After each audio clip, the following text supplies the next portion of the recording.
আসসালামু আলাইকুম, কেমন আছেন সবাই? আমরা সকলে আলিবাবা সম্পর্কে জানি আর কম বেশি আলিবাবার প্রতিষ্ঠাতা যে জ্যাক মা তাকে সকলেই চিনি। তার একটা কথা আমি খুব ভালোভাবে উপলব্ধি করি। ভাবলাম আজকে আপনাদের সাথেও শেয়ার করি।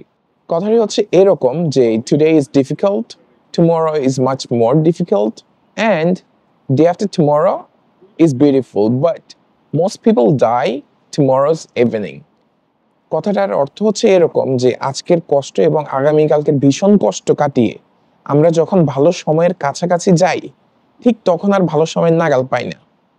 যদি আপনার আশপাশে একটু খেয়াল করে দেখেন কিংবা আপনার ফ্যামিলিতেই থাকতে পারে, এরকম অনেক অহরহ মানুষ আছে যারা কিংবা দেশের বাইরে যায় বা দেশেই অনেক মানুষ অনেক কষ্ট করে, কিন্তু ঠিক যখন একটু ভালো সময় আসার থাকে কিংবা ভালো সময় চলে আসে, তখন আর ওই মানুষটা দুনিয়াতে থাকে না।